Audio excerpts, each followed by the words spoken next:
ध्यान दीजिए यहाँ पे। तो बेटा कल मैंने आपको बताया था कि ये जो स्पाइरोमीटर होता है, इसका नीचे वाला पॉइंटर जो है ये रेजिडुअल वॉल्यूम को कभी मेजर नहीं कर पाता है। तो वो सारे कैपेसिटीज या वो वॉल्यूम जहाँ पर रेजिडुअल वॉल्यूम आएगा वो भी हम लोग मेजर नहीं कर सकते स्पाइरोमेट्री के थ्रू, समझे।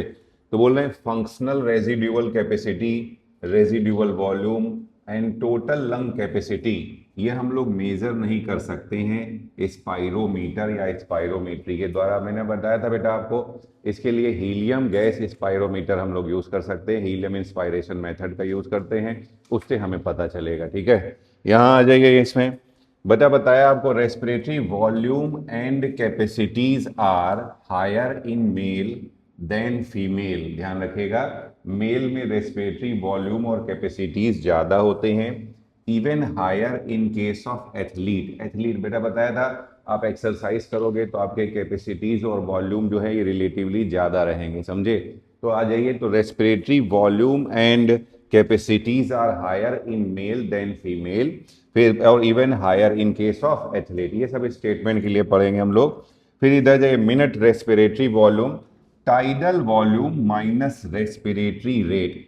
टाइडल वॉल्यूम बेटा बताया था नॉर्मल एयर, वो एयर जो इनटेक इनहेल करी जाती है या एक्सहेल करी जाती है, इसका वॉल्यूम कितना होता है, 500 ml होता है। तो टाइडल वॉल्यूम है 500 ml, रेस्पिरेटरी रेट है 12 to 16 पर मिनट। तो ये आ जाएगा 6000 to 8000 ml पर मिनट, समझे। इधर आ जाइए, minute alveolar respiration. Minute alveolar respiration में tidal volume minus dead space. बेटा कल आपको बताया था, क्योंकि हम लोग जो इनहेल करते हैं वो 500 ml इनहेल करते हैं, जिसमें से केवल 350 ml अल्वोलाई तक जाती है, 150 ml 150 ml रास्ते में रह जाती है। जो रास्ते में रह जाती है इसी को हम लोग डेड स्पेस वॉल्यूम कहते हैं, समझे। तो बोल रहे हैं tidal volume minus dead space volume into respiratory rate. तो ये आ जाएगा 4200 टू 5600 ml पर मिनट। फिर बोल रहे हैं gases exchange at the level of alveoli. Alveoli के लेवल पे गैसेस एक्सचेंज तीन चीजों पे डिपेंड करता है।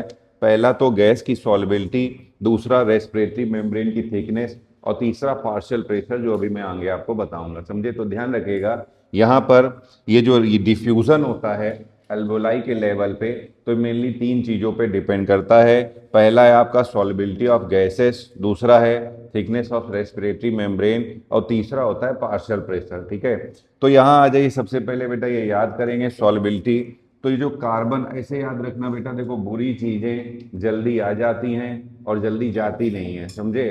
तो बेटा ये देखो 250 गुना, 250 टाइम्स ज्यादा सॉल्युबल होती है ऑक्सीजन के रेस्पेक्ट में। ध्यान रखिए, क्वेश्चन आता है बेटा, कार्बन मोनोऑक्साइड की हीमोग्लोबिन से जुड़ने की टेंडेंसी या ऑक्सीजन, ये आपकी सॉल्बिलिटी ब्लड में कितनी होती है, 250 टाइम्स, 250 गुना ज्यादा होती है with respect to the O2। अब आ जाओ बेटा CO2। CO2 की जो होती है 20 से 25 गुना ज्यादा होती है O2 के रेस्पेक्ट में। अब O2 जो है नाइट्रोजन से लगभग डबल होती है, O2 की सॉल्बिलिटी नाइट्रोजन से डबल होती है।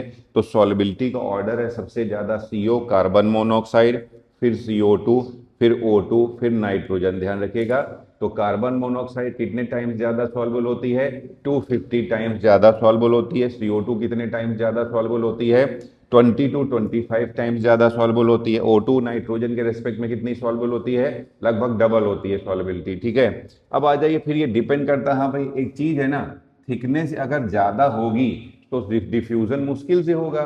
तो थिकनेस कैसी होनी चाहिए, कम होनी चाहिए। ध्यान रखिएगा, तो थिकनेस ऑफ रेस्पिरेटरी मेम्ब्रेन, ध्यान रखिएगा। इधर आ जाइए, तो रेस्पिरेटरी मेम्ब्रेन जो है बेटा, यहाँ पे ये देखिए, इसकी जो थिकनेस होती है 1 mm से कम होनी चाहिए। ये मतलब 1 mm से कम होती है, और ये होती है एक्चुअली में 0.2 mm। ध्यान रखिएगा, ये जो रेस्पिरेटरी मेम्ब्रेन की थिकनेस होती है ये 0.2 mm होती है। यहाँ पे देखिए, इसमें क्या क्या लेयर्स होती हैं रेस्पिरेटरी मेम्ब्रेन में। रेस्पिरेटरी मेम्ब्रेन में क्या क्या लेयर्स होती हैं, तो पहला है एपिथीलियम, एपिथीलियम ऑफ एल्वोलाई। बेटा मैंने आपको पहले ही बताया है, सिंपल स्क्वेमस एपिथेलियम होती है।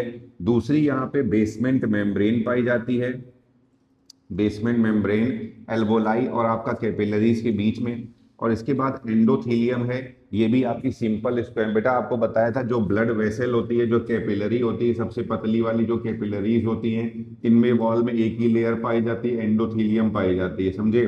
तो ये एंडोथीलियम। तो रेस्पिरेटरी मेम्ब्रेन में क्वेश्चन आ जाता है कि रेस्पिरेटरी मेम्ब्रेन में कौन कौन सी लेयर होती हैं, तो 3 लेयर होती हैं। सबसे ऊपर ये आपका simple squamous epithelium, epithelium of alveoli. बीच में क्या आ जाएगी बोलो बच्चों, बेसमेंट मेम्ब्रेन। और सबसे नीचे क्या आ जाएगी, एंडोथीलियम। या ये एंडोथीलियम कैसी होती है बेटा, सिंपल स्क्वेमस एपिथेलियम। चलिए एक बार यहाँ पे रिवाइज कर लेते हैं इसको, यहाँ पे देखिए सब लोग। तो बोलो कौन कौन से जो वॉल्यूम या कैपेसिटीज हैं वो हम लोग इस स्पाइरोमेट्री के थ्रू मेजर नहीं कर सकते। तो पहला कौन सा है आपका, फंक्शनल रेजिड्यूअल कैपेसिटी। दूसरा क्या होता है, रेस्पिरेटरी वॉल्यूम। और हाँ, रेजिड्यूअल वॉल्यूम। और उसके बाद क्या है आपका, टोटल लंग कैपेसिटी। ठीक है, इसके बाद बोल रहे हैं पता है बेटा रेस्पिरेटरी वॉल्यूम और कैपेसिटीज क्या होते हैं, मेल में ज्यादा होते हैं, फीमेल में कम, और एथलीट में और भी ज्यादा होते हैं। फिर बोल रहे हैं मिनट रेस्पिरेटरी वॉल्यूम क्या होता है, फॉर्मूला क्या होता है बोलो बेटा, tidal volume into respiratory rate. Tidal volume कितना होता है, 500 ml। रेस्पिरेटरी रेट कितनी होती है, 12 to 16। तो आंसर कितना हो जाएगा, 6000 to 8000 ml पर मिनट। Minute alveolar respiration. तो tidal volume minus dead space volume into respiratory rate. Tidal volume बताया कितना है आपका 500 ml, डेड स्पेस वॉल्यूम कितना है 150 ml। तो ये कितना आ जाएगा 4200 टू 5600 ml पर मिनट। एक्सचेंज बेटा अभी बताया, एक्सचेंज ऑफ गैसेस जो है एल्वेलाई के लेवल पे 3 चीजों पे डिपेंड करता है। पहला होता है सॉल्बिलिटी ऑफ गैसेस, दूसरा रेस्पिरेटरी मेम्ब्रेन की थिकनेस, और तीसरा पार्शियल प्रेशर पे, जो मैं अभी आपको आगे बताऊंगा। तो बोलो सबसे ज्यादा सॉल्बिलिटी किसकी होती है, कार्बन मोनोऑक्साइड कितने टाइम्स सॉल्युबल होती है, 250 टाइम्स। उसके बाद होती है CO2 कितने टाइम्स सॉल्युबल होती है, ऑक्सीजन के रेस्पेक्ट में 20 to 25 टाइम्स सॉल्युबल होती है। O2 नाइट्रोजन के रेस्पेक्ट में कितनी होती है, जस्ट डबल 2 टाइम्स सॉल्युबल होती है। अब आ जाइए, बोल रहे यहाँ पर देखो बेटा, और ये किस पे डिपेंड करती है, थिकनेस। तो थिकनेस ज्यादा होनी चाहिए कि कम होनी चाहिए, तो थिकनेस क्या होना चाहिए, कम होनी चाहिए। तो ये डिपेंड करती है थिकनेस ऑफ रेस्पिरेटरी मेम्ब्रेन। तो रेस्पिरेटरी मेम्ब्रेन की जो थिकनेस है 1 mm से कम 0.2 mm के आसपास होनी चाहिए। तो यहाँ देख लीजिए क्या क्या लेयर होती है रेस्पिरेटरी मेम्ब्रेन में। तो सबसे ऊपर की ओर तो एपिथीलियम आ जाएगी। एल्वोलाई की एपिथीलियम किसकी बनी होती है, सिंपल स्क्वेमस एपिथीलियम होती है। बीच में बेसमेंट मेम्ब्रेन आ जाएगी, और यहाँ पे ये बेटा लास्ट में कैपिलरी की एंडोथीलियम आ जाएगी। ये भी कैसी होती है आपकी, सिंपल स्क्वेमस। तो इधर सिंपल स्क्वेमस, इधर सिंपल स्क्वेमस, और बीच में क्या होती है, बेसमेंट मेम्ब्रेन होती है। ठीक है, चलिए नोट करिए इसको। देखिए सब लोग, तो बोल रहे हैं बेटा यहाँ पर हम लोग तीसरा फैक्टर देख रहे हैं, पार्शियल प्रेशर। अभी मैंने आपको बताया कि यहाँ पर बेटा देखिए डिफ्यूजन, एल्वेओलाई के लेवल पे जो डिफ्यूजन होता है ये 3 चीजों पे डिपेंड करता है। पहला है सॉल्युबिलिटी, दूसरा है थिकनेस ऑफ रेस्पिरेटरी मेम्ब्रेन जिसके इनवर्सली प्रोपोर्शनल होता है, और तीसरा क्या है आपका, पार्शियल प्रेशर। तो बेटा देखिए पार्शियल प्रेशर एक्सपायर्ड एयर में, पार्शियल प्रेशर O2 का, ये याद करनी सारी वैल्यू। ये देखिए 116 mmHg होता है, 116 mmHg है। और आपका CO2 है, मतलब ये आपका देखिए एक्सपायर्ड एयर में PCO2, ये CO2 है ना, एक मिनट रुक जाओ,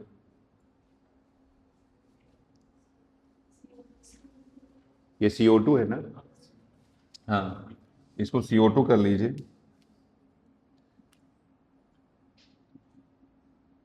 ये PCO2 है, हाँ ये देखिए इसमें ये जो है आपका एक्सपायर्ड एयर में PCO2 आपका 32 mmHg और PO2 116 mmHg। जबकि देखिए इंस्पायर्ड एयर में PO2 है आपका 159 mmHg और PCO2 है आपका 0.3 mmHg। ठीक है, ध्यान रखिएगा।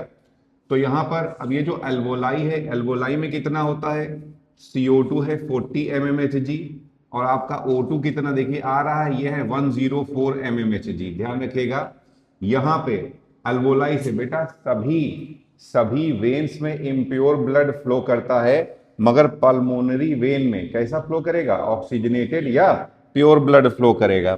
तो यहां पे देखो बेटा, यहां O2 यहाँ O2 का पार्शियल प्रेशर है 104 mmHg और यहाँ पे 95 mmHg। तो यहाँ से O2 जो है इस ब्लड में आ जाएगी, पल्मोनरी वेन में जो चल रहा है इसमें आ जाएगी। तो पल्मोनरी वेन ऑक्सीजनेटेड ब्लड लेकर के आएगी, कहाँ लेकर के आएगी? लेफ्ट एट्रिया में, और लेफ्ट एट्रिया से लेफ्ट वेंट्रिकल, लेफ्ट वेंट्रिकल से आयोर्टा में जाएगा। तो ये देखिए पूरा 95 है और यहाँ तक पूरा 95 mmHg रहेगा। यहाँ पे PO2 95 mmHg है, जबकि यहाँ पे देखिए टिश्यू लेवल पे PO2 40 mmHg है। बेटा हमेशा गैसेस एक्सचेंज कैसे होगा? हाई पार्शियल प्रेशर से लो पार्शियल प्रेशर की ओर, ध्यान रखिएगा। तो यहाँ पे पार्शियल प्रेशर आप देख रहे हैं, यहाँ पे 95 mmHg है और यहाँ पे कितना है? 40 mmHg। तो हाई पार्शियल प्रेशर से लो पार्शियल, यहाँ पे O2 का एक्सचेंज हो जाएगा, O2 यहाँ आ जाएगी। अब यहाँ CO2 देख लीजिए, ये जो ब्लड है इसमें CO2 कितनी है? 40 mmHg।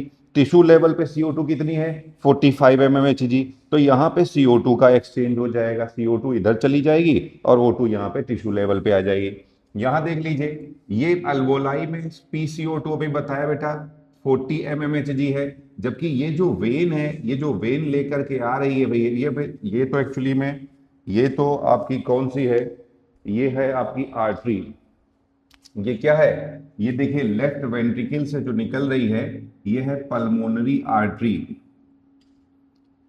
याद रखिए नॉर्मली सभी आर्टरी में जो ब्लड होता है वो प्योर ब्लड फ्लो करता है, मगर एक्सेप्शन क्या है? पल्मोनरी आर्टरी यहाँ पर डीऑक्सीजनेटेड ब्लड फ्लो करेगा। तो ये देखिए राइट वेंट्रिकल से ये पल्मोनरी आर्टरी लेकर के आ रही है लंग्स की ओर।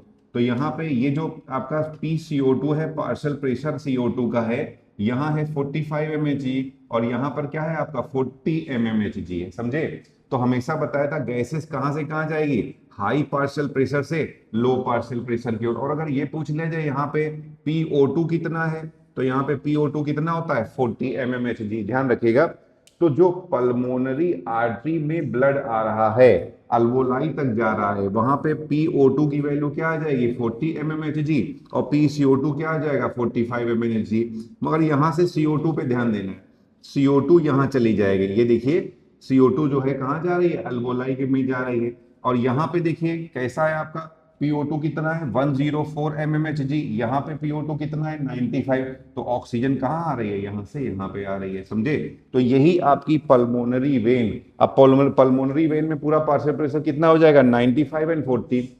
95 ऐसे याद रखो ना, वेन है ऑक्सीजन ही लेके जाएगी, तो 95 क्या हो जाएगा आपका? O2 का पार्शियल प्रेशर और CO2 का कितना हो जाएगा? 40 mmHg। फिर ये जाएगा टिश्यू लेवल पे, टिश्यू लेवल पे याद रखिएगा O2 कितना है? 40 mmHg, CO2 कितना है? 45। यहाँ CO2 कितना था? 40। तो जो है वही तो जाएगा। तो CO2 कितना था आपका? 40। यहाँ पे CO2 कितना था? 45। तो टिश्यू से CO2 आ जाएगी यहाँ पे ब्लड में, और O2 कहाँ से चली जाएगी? ब्लड से किधर की ओर चली जाएगी? टिश्यू की ओर चली जाएगी। अब सिमिलरली यहाँ पे देख लीजिए, यही सेम जो चेंज हो गया ना, ये 40 है, यहाँ पे 45 था, तो ओवरऑल यहाँ पे कितना हो जाएगा? 45। यहाँ पे 40 था तो यहाँ पे भी फाइनली क्या आ जाएगा? 40। जो है ये कंसंट्रेशन, जो ये है partial pressure, same partial pressure आप यहाँ पे कर दीजिए और वही पार्शियल प्रेशर यहाँ तक आ जाएगा। तो CO2 45 और O2 40, तो CO2 यहाँ से चली जाएगी अल्वोलाई में। और यहाँ पे देख लीजिए CO2 कितनी थी? 104, यहाँ पे 95, तो यहाँ से आपकी क्या हो जाएगी? O2 आ जाएगी, डिफ्यूज हो जाएगी, समझे? तो देख लीजिए यहाँ पर, तो डिफ्यूजन 3 चीजों पर डिपेंड करता है। पहला तो सॉल्युबिलिटी ऑफ गैसेस, जैसा कि बताया है कार्बन मोनोऑक्साइड। कार्बन मोनोऑक्साइड सबसे ज़्यादा सॉल्युबल होती है। कितने गुना ज़्यादा सॉल्युबल होती है? 250 टाइम्स ज़्यादा सॉल्युबल होती है। दूसरा क्या होता है आपका बेटा? हाँ, आपका कार्बन डाइऑक्साइड, ये कितना ज़्यादा सॉल्युबल होती है? हाँ, इसके बाद क्या मैंने आपको बताया है? O2, ये कितने टाइम्स ज़्यादा सॉल्युबल होती है? इसके बाद जो है आपकी फाइनली क्या है? नाइट्रोजन। फिर बेटा डिपेंड करता है थिकनेस ऑफ मेम्ब्रेन पे, कैसा होता है? Inversely proportional. तो थिकनेस में क्या क्या आ जाती है? पहले अल्वोलाई की मेम्ब्रेन आ जाती है, जो कि कैसी होती है? Simple squamous epithelium. फिर क्या आती है? Basement membrane. और फिर क्या होती है? एंडोथेलियम, वो भी कैसी होती है? सिंपल स्क्वेमस एपिथेलियम, ठीक है। और लास्ट में किस पे डिपेंड करता है? पार्शियल प्रेशर, कैसे गैस का मूवमेंट मूवमेंट होगा हाई पार्शियल प्रेशर से लो पार्शियल प्रेशर। तो ये जो अल्वोलाई है, अल्वोलाई में O2 का पार्शियल प्रेशर कितना होगा 104 mmHg।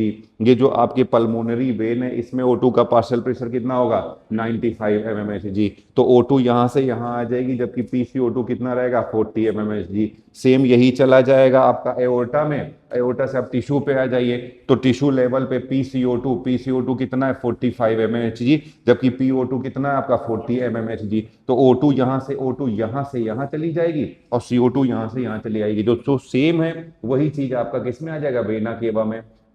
तो वेना केवा में PO2 कितना है आपका 40 mmHg और PCO2 कितना है 45। सेम यही चला जाएगा। पहले देखिए ये वेना केवा से ब्लड कहाँ जाएगा राइट एट्रिया, राइट एट्रिया से कहाँ जाएगा राइट वेंट्रिकल, और राइट वेंट्रिकल से पल्मोनरी आर्टरी के थ्रू कहाँ चला जाएगा लंग्स में। तो सेम देखिए यहाँ पे PCO2 कितना आ जाएगा 45 mmHg और PO2 कितना हो जाएगा 40 mmHg। यहाँ 45 यहाँ 40, तो CO2 कहाँ चला जाएगा अल्वोलाई में चला जाएगा। ठीक है, चलिए नोट करिए इसको। सभी लोग ध्यान से देखिए, सुनिए ध्यान से। तो बोल रहे ट्रांसपोर्ट मेनली हम लोग यहाँ पर O2 के ट्रांसपोर्ट के बारे में बात कर रहे हैं। तो दो तरीके से बेटा, एक तो प्लाज्मा में डिजोल्व फॉर्म में 3% ट्रांसपोर्ट होती है, हीमोग्लोबिन से 97% ट्रांसपोर्ट होती है। किस फॉर्म में? ऑक्सी हीमोग्लोबिन के फॉर्म में ट्रांसपोर्ट होती है, ध्यान रखिएगा।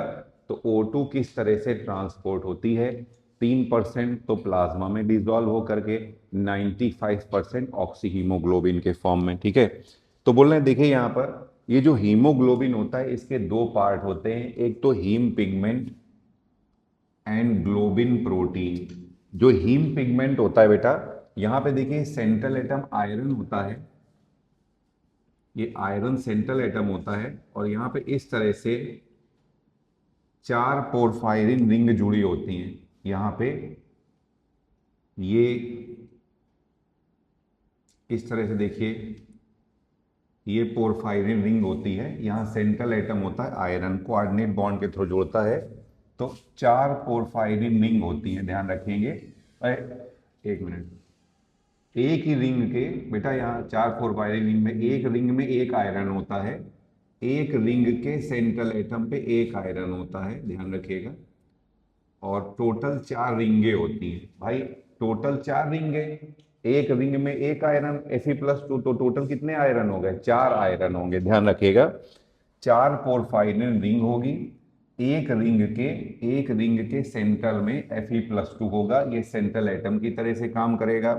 तो 1 मॉलिक्यूल बोल रहे हैं, एक मॉलिक्यूल जो है, एक मॉलिक्यूल ऑक्सीजन का, और बेटा एक ऑक्सीजन का मॉलिक्यूल हम लोग ये लिखते हैं ना O2 लिखते हैं, इसलिए इसमें 2 ऑक्सीजन के एटम हो गए।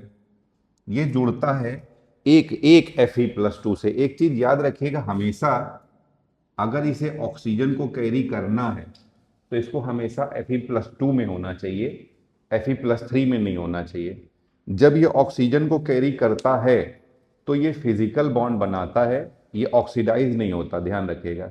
भले ही हीमोग्लोबिन ऑक्सीजन को कैरी कर रहा होता है नॉर्मली भाई, ऑक्सीडेशन और ऑक्सीजनेशन, तो जब हीमोग्लोबिन ऑक्सीजन को कैरी करता है, ऑक्सी हीमोग्लोबिन बनाता है, तो इसे ऑक्सीजनेशन कहते हैं। यहाँ ऑक्सीडेशन नहीं होता है नॉर्मली भाई। आप ही सोचिए ना, ऑक्सीडेशन, अगर ऑक्सीडेशन होता है तो आयरन फेरस से फेरिक में कन्वर्ट हो जाएगा, और अगर आयरन फेरस से फेरिक में कन्वर्ट हो गया तो वो बेकार हो जाएगा, समझे। तो यहाँ पर जब हीमोग्लोबिन ऑक्सीजन को कैरी करता है तो ये इसके साथ फिजिकल बॉन्ड बनाता है, केमिकल बॉन्ड नहीं बनाता है। तो बेटा ये कैरी करता है, रिएक्ट नहीं करता है, समझिए। तो एक कह रहे हैं, एक आयरन 1 Fe+2 एक O2 को कैरी करता है, मतलब एक रिंग में, एक पोरफायरिन रिंग में एक आयरन है, 4 पोरफायरिन रिंग में 4 आयरन, एक आयरन एक O2 को कैरी करेगा, तो 4 आयरन 4 O2 को। तो एक हीमोग्लोबिन में 4 Fe+2, तो एक हीमोग्लोबिन 4 O2 को कैरी करेगा, यानी कि 8 O को कैरी करेगा। भाई बात समझ में आई मैं क्या बोल रहा हूं? कि जो बेटा सुनो, हीमोग्लोबिन के 2 पार्ट होते हैं, एक तो हीम पिगमेंट और दूसरा ग्लोबिन प्रोटीन। जो हीम की बात करें हम लोग, तो इसमें एक हीमोग्लोबिन में 4 पोरफायरिन रिंग है, एक पोरफायरिन रिंग का सेंट्रल एटम Fe+2 है, समझ रहे हैं। तो 4 पोरफायरिन रिंग में 4 Fe+2, एक Fe+2 एक O2 को कैरी करेगा, तो 4 Fe+2 4 O2 को, तो एक हीमोग्लोबिन में 4 Fe+2 तो 4 O2 या 8 O, ध्यान रखिएगा। तो एक हीमोग्लोबिन 4 O2 4 ऑक्सीजन के मॉलिक्यूल कैरी करेंगे या 8 ऑक्सीजन के एटम कैरी करेंगे, यही चीज लिखी हुई है देखिए यहाँ पे कि 1 हीमोग्लोबिन 8 ऑक्सीजन के एटम को कैरी करेगा।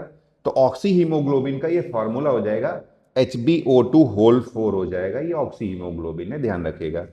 फिर ग्लोबिन प्रोटीन के बारे में बात कर रहे हैं। ये जो ग्लोबिन प्रोटीन है बेटा, यहां पे 4 पॉलीपेप्टाइड चेन की बनी होती है। ये जो ग्लोबिन है ये बनी होती है 4 पॉलीपेप्टाइड चेन की। यहां पे बेटा 2 अल्फा होती हैं, 2 बीटा होती हैं, ध्यान रखिएगा। या क्या होती है, 2 अल्फा और 2 बीटा, किसमें, एडल्ट में।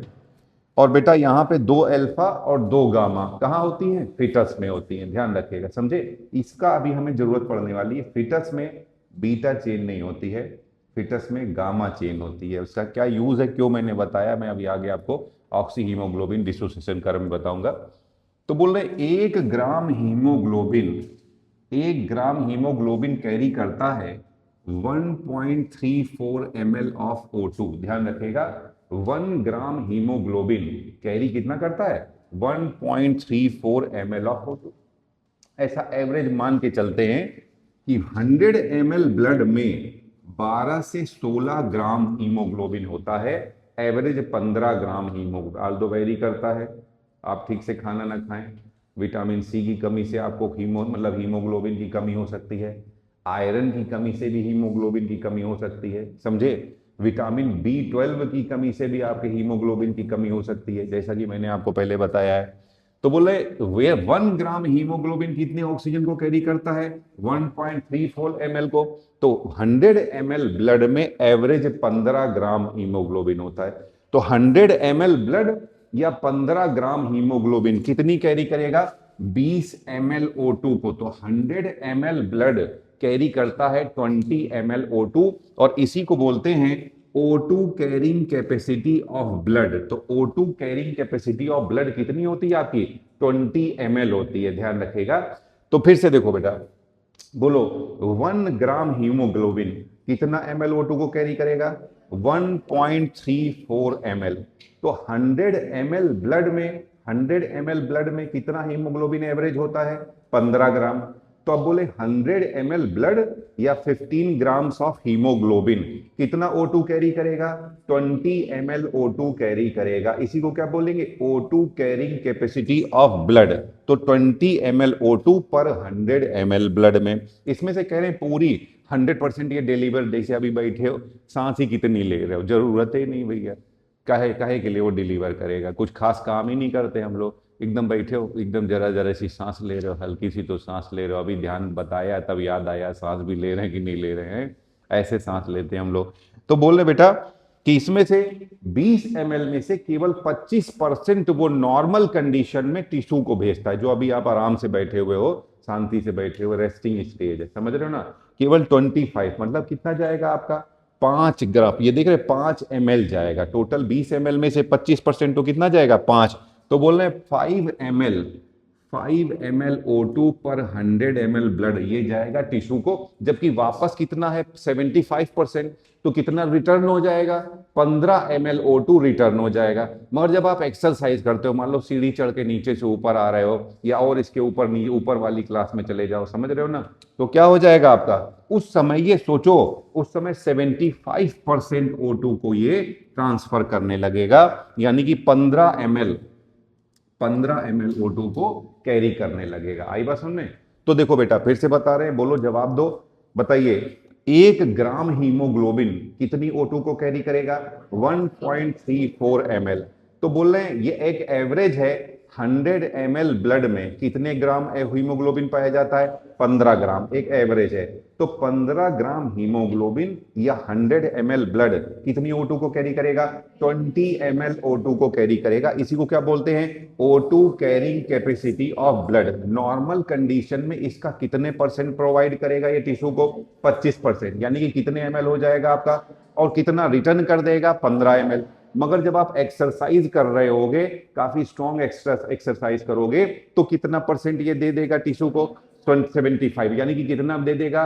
15 ml, और रिटर्निंग में कितनी जाएगी? तो चलिए एक बार फिर से देख लीजिए बेटा, हम लोग O2 के ट्रांसपोर्ट के बारे में बात कर रहे हैं। दो मेथड हैं, दो मोड हैं इसके ट्रांसपोर्ट के। पहला है डिसॉल्व इन प्लाज्मा। प्लाज्मा में डिसॉल्व होकर कितने परसेंट जाएगी आपकी? 3%। और 97% कौन कैरी करेगा? हीमोग्लोबिन कैरी करेगा। हीमोग्लोबिन के दो पार्ट होते हैं, बोलो बच्चों। नंबर 1 क्या है? हीम पिगमेंट, और नंबर 2 क्या होती है? Globin protein. हीम पिगमेंट बताया बेटा, एक इसमें क्या है, एक हीमोग्लोबिन में कितनी रिंगें पाई जाएंगी? 4 पोरफायरिन रिंग पाई जाएगी। हर रिंग के सेंटर में Fe+2 पाया जाएगा। तो एक हीमोग्लोबिन में 4 Fe+2 होंगे। एक Fe+2 एक O2 को कैरी करता है, तो 4 Fe+2 4 O2 को कैरी करेंगे या 8 O को कैरी करेंगे? ये हो गया। तो HbO2 होल 4 इसका, इसी को ऑक्सी हीमोग्लोबिन बोलते हैं, इसका फॉर्मूला हो जाएगा। फिर ग्लोबिन प्रोटीन की बात करें तो 4 पॉलीपेप्टाइड चेन की बनी होगी, 2 अल्फा और 2 बीटा, ये एडल्ट में। जबकि फिटस में क्या होती है? यहाँ पे 2 गामा चेन होती है। और आगे मैंने आपको बताया, बोलो बेटा, 1 ग्राम हीमोग्लोबिन कितना ml O2? 1.34 ml। और 100 ml ब्लड में कितने ग्राम हीमोग्लोबिन? 15 ग्राम एवरेज। तो 100 ml आपका ब्लड या 15 ग्राम हीमोग्लोबिन, तो कितना ml O2? 20 ml O2। इसी को क्या बोलोगे आप? Oxygen carrying capacity of the blood. ठीक है। और नॉर्मल कंडीशन में कितने परसेंट ये टिश्यू को दे देगा? 25%, यानी कितने ml दे देगा? 5 ml। और रिटर्न कितनी कर देगा आपकी? 15 ml। जबकि जब आप एक्सरसाइज करोगे तो कितना परसेंट दे देगा टिश्यू को? यानी कि कितना दे देगा? 15 ml, और रिटर्न कितना हो जाएगा? 5 ml। ठीक है। अब हम लोग देखेंगे ऑक्सी हीमोग्लोबिन डिसोसिएशन कर्व। देखिए यहां पर, इसको समझना पड़ेगा बेटा, इससे क्वेश्चन आ जाते हैं। Oxy haemoglobin dissociation curve.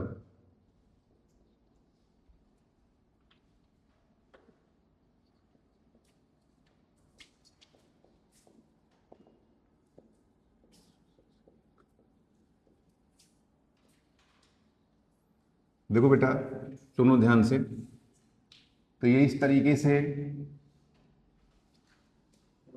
ये कर्व है। यहां पर बेटा हीमोग्लोबिन का ऑक्सीजन के साथ कितना सैचुरेशन है, परसेंटेज सैचुरेशन इसको लेते हैं हम लोग।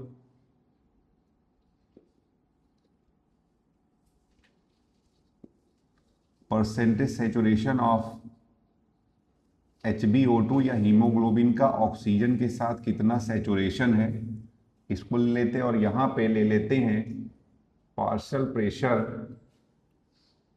Pressure of oxygen. ठीक है।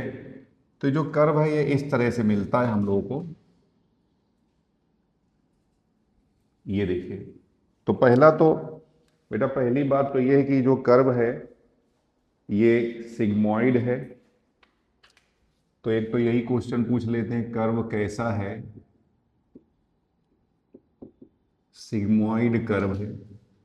अगर यही आ जाए कि ये सिग्मोइड ही क्यों होता है, क्योंकि बेटा देखो ऐसा है, कोई भी रिएक्शन होती है, कोई भी केमिकल रिएक्शन होती है, तो पहले उसके लिए एक प्रॉपर एनर्जी चाहिए होती है, तभी वो रिएक्टेंट में कन्वर्ट होता है।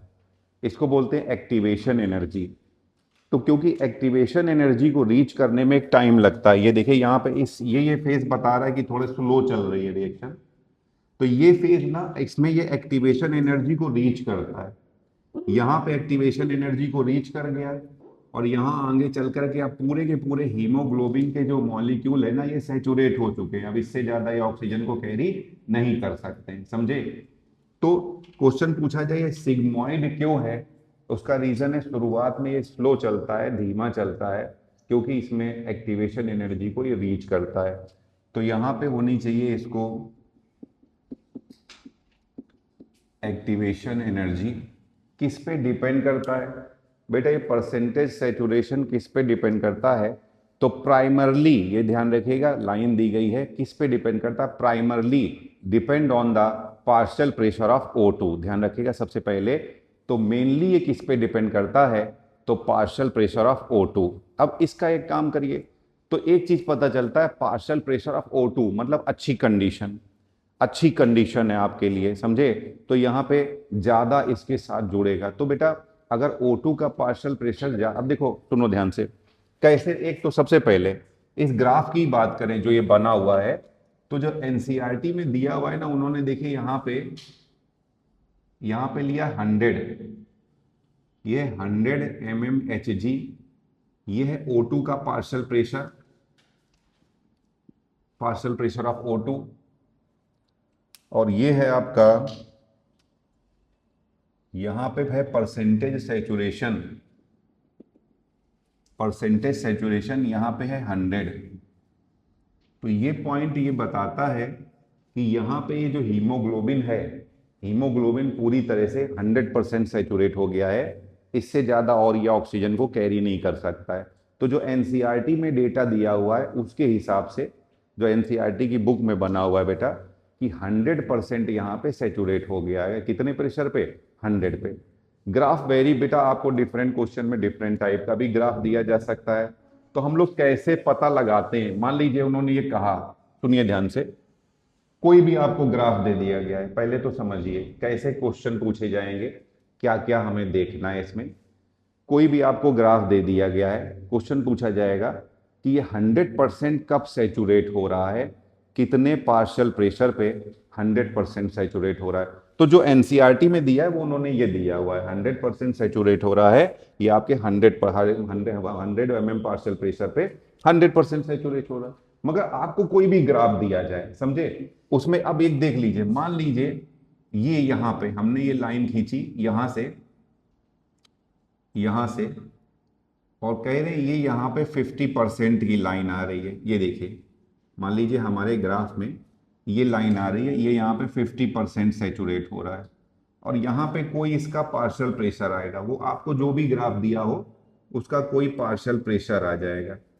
तो वो पार्शियल प्रेशर ऑक्सीजन का जिस पे हीमोग्लोबिन 50% सैचुरेट हो जाएगा, इसको हम लोग P50 कहते हैं। क्या बोलते हैं? P50। तो P50 क्या होता है अगर हम लोग बात करें?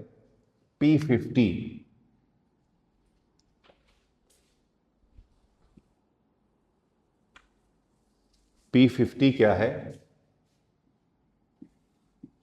बोले सच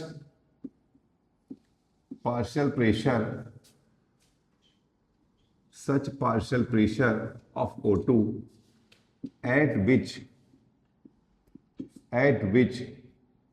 hemoglobin is 50% सैचुरेटेड। हीमोग्लोबिन, अब आपको जो भी ग्राफ दिया जाए, मान लो आपसे ये ना पूछा जाए, ग्राफ में ये पूछ लिया जाए, बताइए 25% कब सैचुरेट होगा? तो यहां ऐसे देखेंगे ग्राफ में, कहीं उसमें 25% का निशान बना होगा। तो मान लो ये 25% है, तो यहां से पहले तो ऐसे लाइन खींचेंगे, फिर यहां से ऐसे लाइन खींच देंगे, तो ये जो आएगा ये हो जाएगा P25। मतलब ये वो पार्शियल प्रेशर है जिसपे हीमोग्लोबिन 25% सैचुरेट हो जाए। मान लो आपसे क्वेश्चन पूछ लिया जाए 75%, ऐसे दिया ग्राफ आपको दिया जाएगा, 75% कितने पार्शियल प्रेशर पे सैचुरेट हो जाएगा, समझे? तो 70, मान लो ये आपका 50 था, तो यहीं कहीं ऊपर निशान मिलेगा, यहां मान लो आपको जो भी ग्राफ दिया जाएगा उसमें यहां 75% का निशान है। तो इसको पहले ऐसे ड्रॉ करेंगे इस तरह से, और यहां से ऐसे टच करा देंगे, ये देखिए। तो ये जहां पे टच करेगा एक्स एक्सिस पे, ये बता देगा ये एक्चुअली में 75%, इस पार्शियल प्रेशर पे 75% सैचुरेट है, और इस पार्शियल प्रेशर पे 25% है। तो पहला तो क्वेश्चन ये आएगा, सुनिए ध्यान से, पहले समझना है, मत लिखिए, इधर देखिए। पहला क्वेश्चन आपका ये आएगा, अगर अगर आ जाए कैसा, पहला तो एक बहुत जो सबसे ज्यादा पूछते हैं, कैसा है कर्व? सिग्मॉइड है, समझे? सिग्मॉइड क्यों है? क्योंकि बेटा शुरुआत में इसको एक्टिवेशन एनर्जी रीच करनी होती है। देखो कोई भी अगर आप केमिस्ट्री की बात करें ना, तो एक्चुअली में एक्टिवेशन एनर्जी का ये सिस्टम होता है, ये ग्राफ होता है, ये वो स्टेज है जहां पे ये देखिए मेनली आ जाता है हर रिएक्शन में। मान लीजिए इधर रिएक्टेंट है, ये रिएक्टेंट है और ये प्रोडक्ट है, समझे? तो अगर रिएक्शन आपकी ऐसे जा रही है ना, तो इसको बोलते हैं थ्रेशोल्ड एनर्जी बैरियर। और ये देखिए, अगर देखिए क्या कॉन्सेप्ट होता है, ये कोई रिएक्शन है, ये देखिए ये कोई रिएक्शन हो रही है, ये यहाँ पे रिएक्टेंट है और ये प्रोडक्ट है। इस एक्सिस पे हम लोग टाइम लेते हैं और इस एक्सिस पे एनर्जी लेते हैं। देखो बेटा क्या होती है एक्टिवेशन एनर्जी की अगर मैं बात बोलूं, देखो हर रिएक्टेंट को प्रोडक्ट में बदलने के लिए, जैसे अगर आपको सेलेक्ट होना है, मैं इसी बार की बात करूं, एक मिनिमम लेके चलता हूं कि इस बार कट ऑफ अपना 510 गया, ठीक है? जो रीनीट 2026 हुआ है इसका कट ऑफ 510 गया, तो आपको नंबर सेलेक्ट होने के लिए मिनिमम कितने मार्क्स चाहिए? 510। ये वो मार्क्स हैं, ये देखिए ये है 510। तो ये जो बैरियर होता है ना, इसको बोलते हैं थ्रेशोल्ड एनर्जी बैरियर। इतना आपको क्रॉस करना है, ठीक? मान लो बच्चे के पहले से ही आ गए हैं 300 नंबर, 300 मार्क्स पहले से ही हैं, तो अब आपको कितने और मार्क्स चाहिए थे बताइए? 210। ये देखिए ये जो 210 नंबर है ना आपके, 210, इसी को बोलते हैं एक्टिवेशन एनर्जी। समझ में आया? मतलब हर मॉलिक्यूल, हर रिएक्टेंट के पास पहले से ही कुछ एनर्जी होती है। जैसे आपने पेपर दिया, आपके कुछ मार्क्स आ रहे हैं, तो जो इनिशियल में होती है ना एनर्जी, इसको बोलते हैं एवरेज एनर्जी। क्या बोलते हैं हम लोग?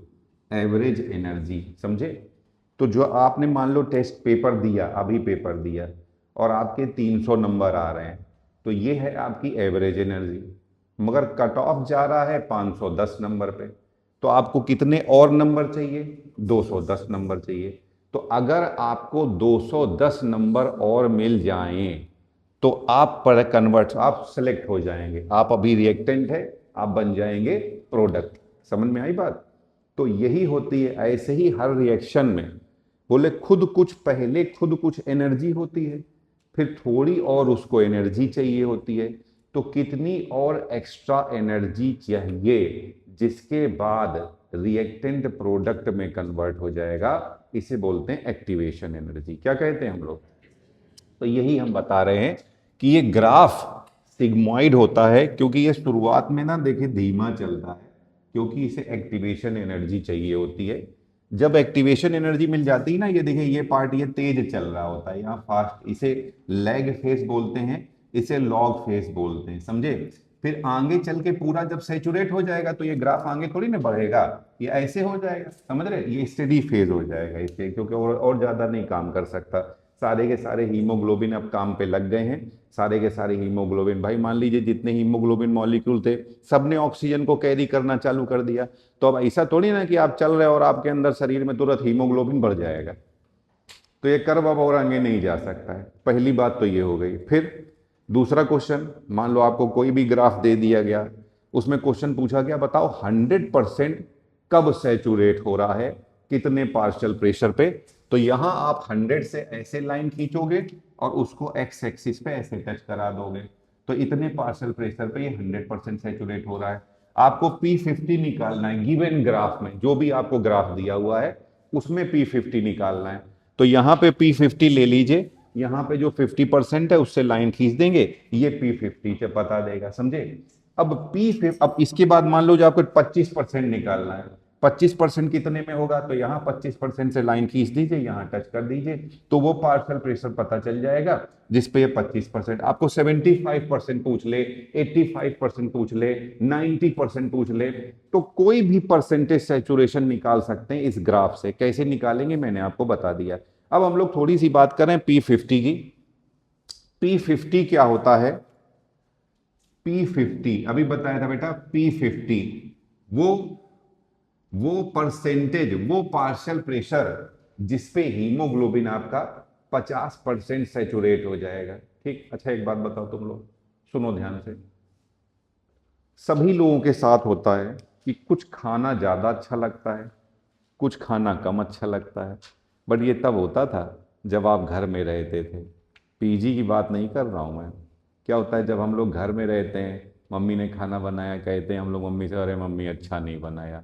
पीजी में तो पहले ही इतनी भूख लगाती है हम लोगों को कि जो मिलता है भगवान का नाम लेके खाइए। वहां थोड़ी ना कोई अब हमसे कहने आएगा कि बेटा अच्छा नहीं बनाया, चलो मैं दूसरा बनाए देती हूँ।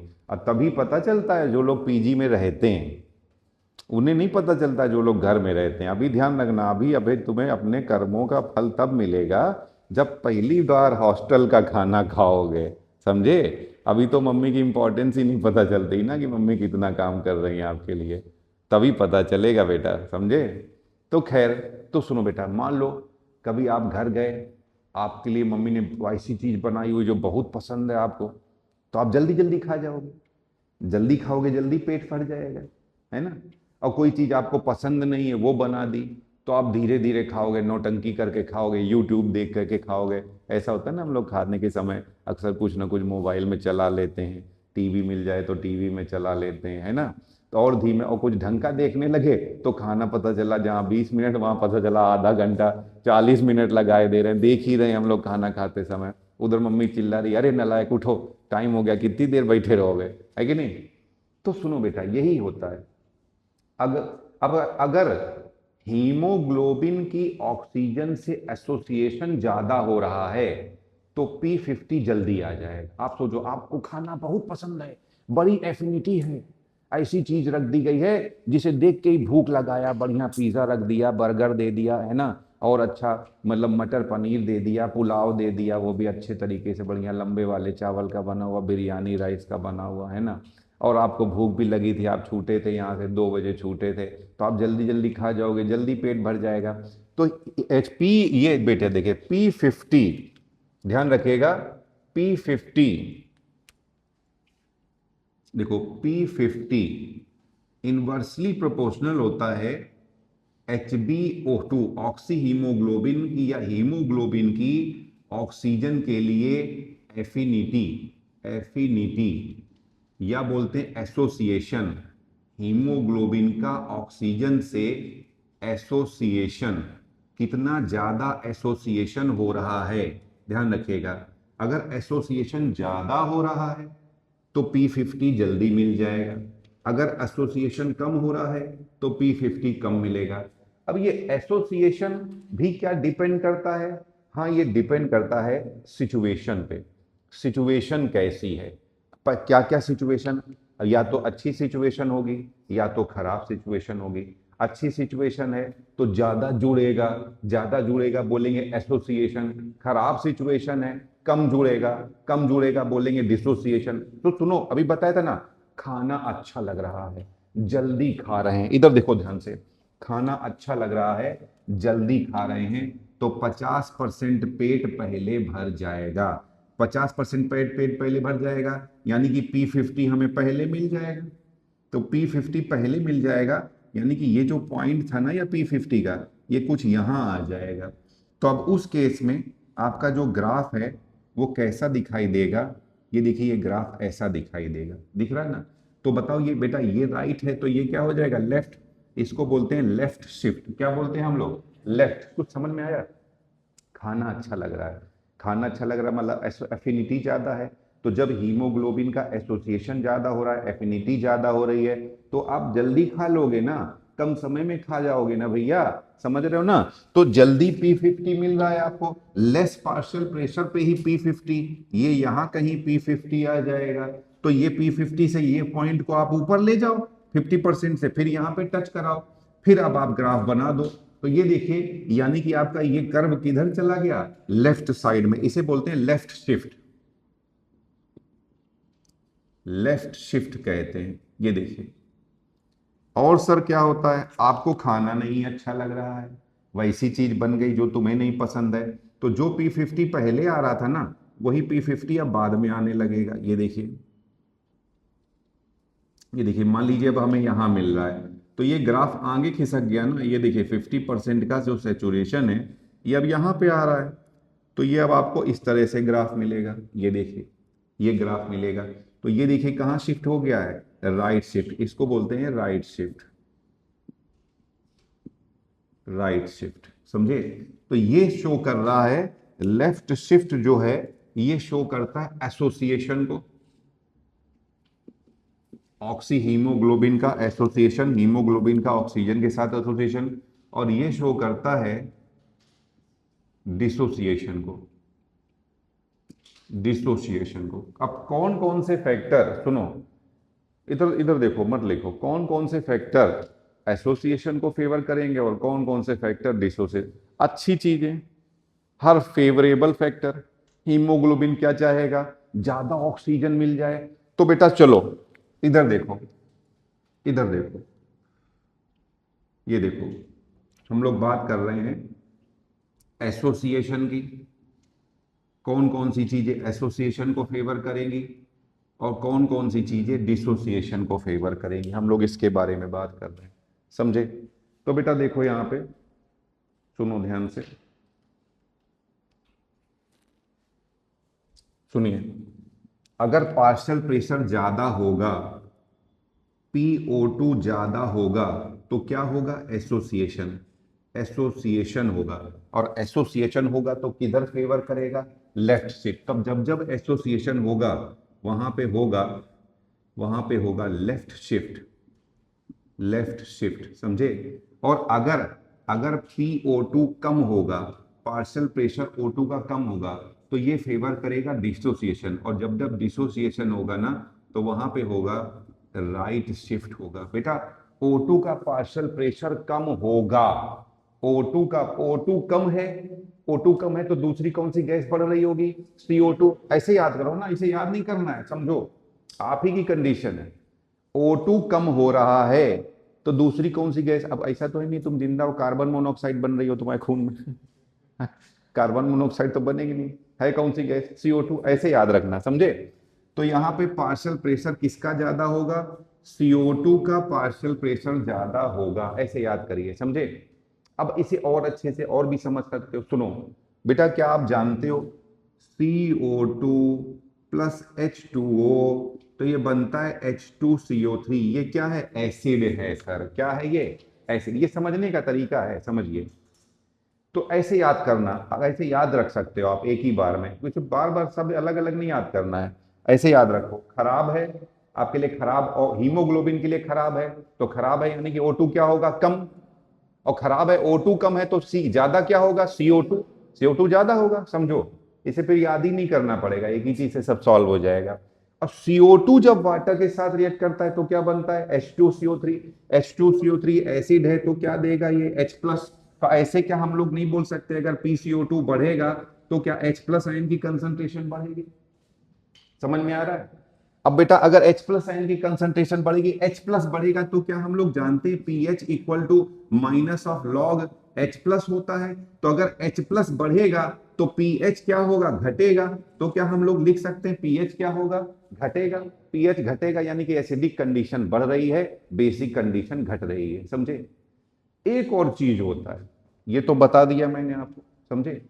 एक और चीज होता है बेटा, बोल रहे हैं जो ग्लाइकोलिसिस होता है, ग्लाइकोलिसिस, ग्लाइकोलिसिस का एक प्रोडक्ट होता है 2,3-BPG या 2,3-DPG, DPG, DPG मतलब डाई फॉस्फोग्लिसरेट।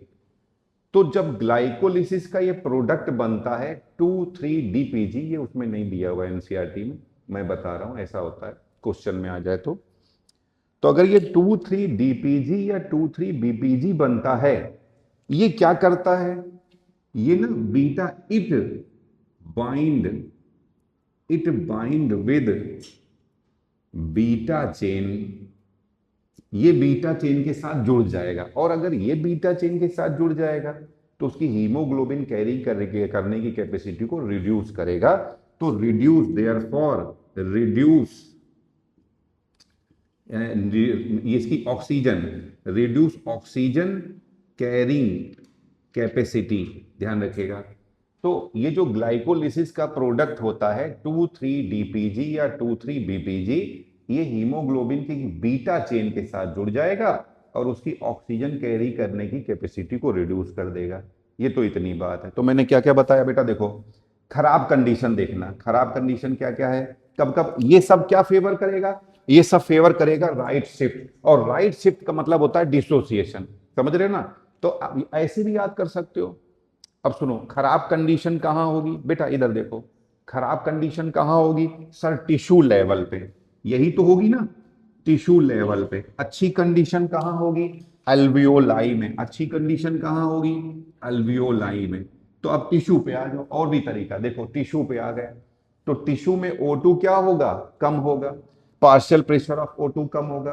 टिश्यू में CO2 क्या होगा, ज्यादा, पार्शियल प्रेशर ऑफ CO2 ज्यादा होगा। और अभी बताया CO2 ज्यादा तो H+ क्या होगा, ज्यादा, और H+ ज्यादा तो pH क्या होगा, कम। दूसरा मैंने आपको बताया बेटा, ग्लाइकोलिसिस का ये प्रोडक्ट होता है 2,3-DPG या 2,3-BPG, या बीटा चेन के साथ जुड़ जाएगा और हीमोग्लोबिन की ऑक्सीजन से जुड़ने की क्षमता को कम कर देगा।